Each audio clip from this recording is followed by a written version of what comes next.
नाथ भगवान की जय हो। नमः पार्वती पतये हर हर महादेव।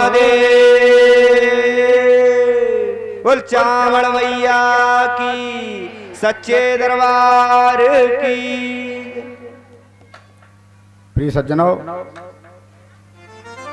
परम पूज्य गुरुदेव जी महाराज के चरणों में कोट कोट प्रणाम करते हुए मैं कथा प्रसंग को आगे बढ़ाता हूँ। बोले गोविंद भगवान की। आज यशोदा मैया के महाराज चरणों में कृष्ण और बलराम दोनों लौट जाते हैं। कहते मैया, अरे तेरे या प्रेम को तो हम भूल ही नहीं सके। अरे देवताओं जैसी है हमारा 1000 वर्षों की, चाहे हमें कितनी भी लंबी उम्र मिल जाए, फिर भी या प्रेम को हम भूल नहीं सकते। आज मैया है कन्हैया से यही कहती है, बेटा अरे मैं तो भूल गई थी कि तू मेरा लाला है। अरे तू तो देवकी नंदन है, वसुदेव नंदन है। तुझे मैंने न जाने कितनी बार डांटा। तूने मिट्टी खाई थी ना, तुझकी मैंने पिटाई की, डांटा। तुझे मैंने ऊखल से बांध दिया, क्योंकि माखन की तेन मटकी फोड़ दी ना, इसलिए मैंने तुझे ऊखल से बांध दिया। लाला, जो बातें हैं ना मैंने तुझे कष्ट दिया, उसको तू भूल जाना। कभी देवकी मैया से जाके मत कहना कि यशोदा मैया मुझे सताती थी, मुझे दंड देती थी। आज कन्हैया बलराम दोनों हमारा अश्रुपात करते हैं, रोते हैं और कहते हैं मैया, अरे तू ये क्या बात है करती है? हम कोई जन्म के लिए थोड़े ही जा रहे हैं, कुछ समय बाद हम वापस आ जाएंगे। आज रथ पर आरूढ़ हो गए कृष्ण और बलराम। अक्रूर जी से कहा, काका जी अब ज्यादा समय तक रथ को मत रोको, ज्यादा समय रथ को नहीं रोकना चाहिए। तुरंत रथ को दौड़ा दिया। आज गोपिकाएं सोचती हैं, देखो हमारे कन्हैया है ना, हमारा गोपाल, भाई हमें उसी में आनंद है जिसमें हमारा गोपाल आनंदित रहता है। अगर हमारे कन्हैया को मथुरा में आनंद मिलने वाला है ना, तो रोकना नहीं चाहिए। आज अक्रूर जी लेकर के जाते हैं मथुरा के लिए। अब हमारा दोनों बालक हैं कृष्ण बलराम, आपस में रथ में खेल खेलते हैं। अक्रूर जी सोचते हैं ये तो साधारण बालक हैं, आज कंस इनको नहीं छोड़ेगा।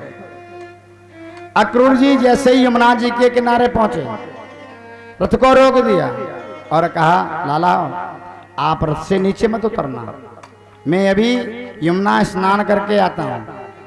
क्योंकि सुबह सुबह तो निकले हैं ना वृंदावन से, अब स्नान क्यों ना है, इसलिए लाला मैं स्नान करके आता हूं।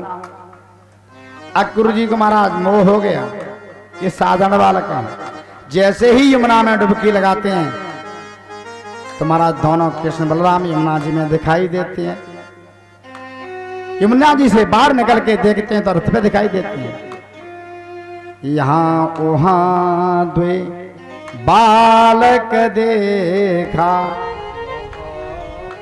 आज स्पष्ट कह दिया, जो यहाँ मैं रथ पे आरूढ़ 2 बालकों को देख रहा हूँ और जमुना जी में गोता लगाता हूँ, जमुना जी में 2 बालकों को देखता हूँ। अरे मेरी मति भ्रम है, क्या बात है? क्या मैं स्वप्न देख रहा हूं? अक्रूर जी को भान हो गया, कोई साधारण बालक नहीं है, ये तो साक्षात जगत जगदीश्वर है, साक्षात नारायण है। आज रथ पे लेकर के अक्रूर जी जाते हैं। आज मथुरा के पास, हमारा मथुरा पे पहुंच गए, मथुरा के पास में जाकर के अक्रूर जी महाराज पक्का विश्वास कर लिया कि इनको कोई नहीं मार सकता।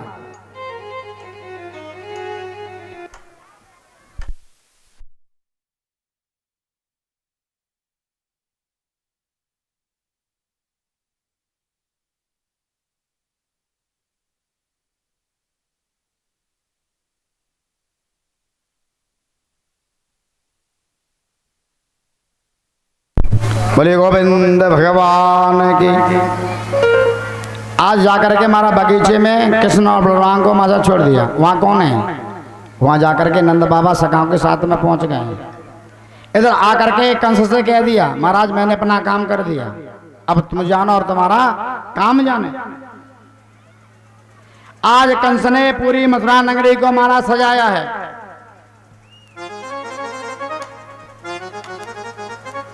और पूरी मथुरा नगरी में जितने भी महाराज निवास करते हैं सबको महाराज सजग कर दिया, सचेत कर दिया। कोई भी कृष्ण बलराम का स्वागत नहीं करेगा। अब मथुरावासी है ना, इतने दिनों से आस लगाए बैठे हैं, जीवन में जो भी है ना कर वो परमात्मा से जोड़ कर करना चाहिए। हमें कोई भी कार्य करें परमात्मा से जोड़ करके करोगे तो सफल हो जाएगा, निश्चित है। अभिमान मारा करना बुरी बात है,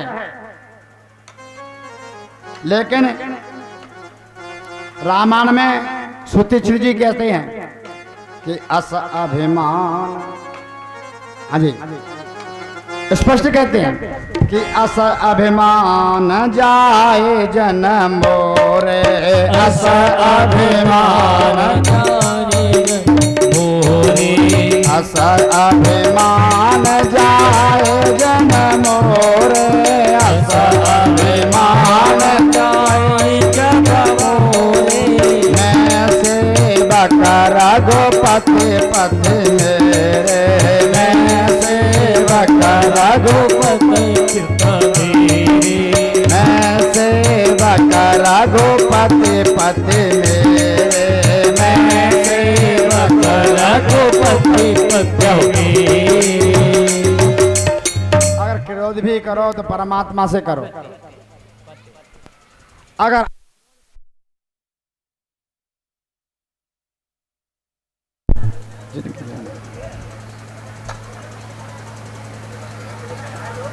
गोविंद भगवान की जय। क्रोध करना है तो परमात्मा से करिए। अरे और किससे करोगे? जिसने क्रोध बनाया ना उसी से करो।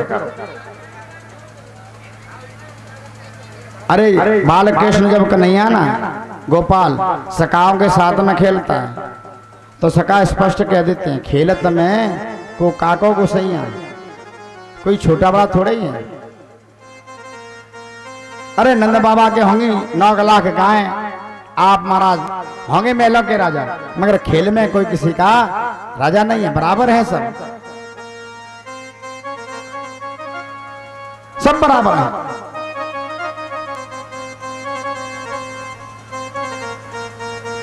आपने देखा होगा रामायण में जो पात्र रामलीला होती है ना, उसमें पात्र होते हैं राम और रावण का, एक दूसरे से कितना क्रोध करते हैं कि नहीं करते हैं, मगर उनका क्रोध सच्चा है कि बनावटी है?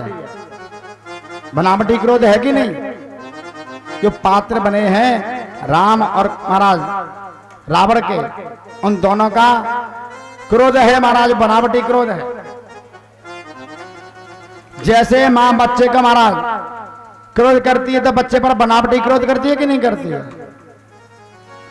अंदर से नहीं करती। अगर कोई गलती छोटा बालक करता है ना, मां महाराज ऊपर से तो डांटेगी, अंदर से प्रसन्न होती है। ऐसे महाराज व्यर्थ का क्रोध महाराज कभी ना करो।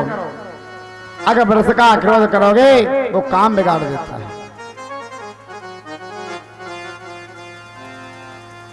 इसलिए क्रोध पर काबू रखो।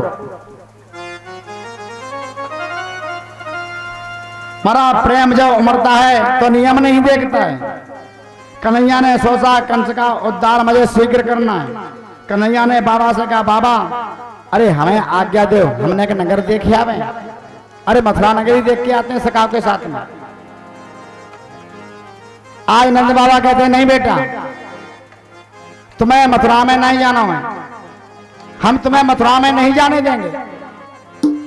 क्योंकि तुम थोड़े ज्यादा उद्दंड हो। ये मथुरा है, ये वृंदावन थोड़े ही है। अगर किसी से तुमने कुछ कह दिया ना तो लेने के देने पड़ जाएंगे,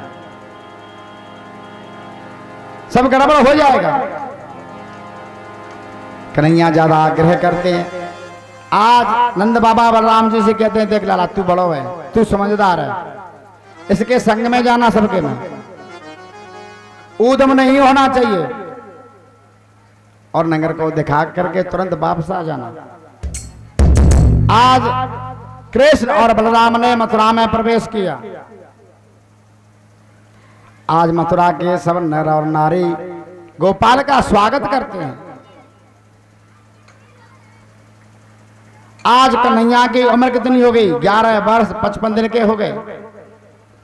कन्हैया नन्हा सा कृष्ण आज मथुरा की गलियों में जा रहा है। माताएं गोविंद पर फूलों की वर्षा करती हैं, आपस में चर्चा कर रही हैं। सामने जो कृष्ण है ना, ये सामरो कृष्ण हमारा गोरे है ना, वो कौन है? बलराम जी हैं, दोनों भाई हैं। इन्हीं को मथुरा बुलाया है। कृष्ण बलराम पर माताओं की मारा पुष्प की वर्षा करते हैं। परमात्मा को मारा सोना नहीं चाहिए, चांदी नहीं चाहिए, हीरा जवाहरात नहीं चाहिए। परमात्मा को क्या चाहिए? प्रेम। प्रेम बिनारी जय नहीं, नटवर नंद किशोर। उसे तो प्रेम चाहिए और कुछ नहीं चाहिए, उसे भाव चाहिए। अब सभी सका लाला के साथ में जा रहे हैं। आज कन्हैया के सका कहते हैं कन्हैया से, लाला अरे हमको तो थोड़ी शर्म लग रही है। कन्हैया बोले काय बात की शर्म?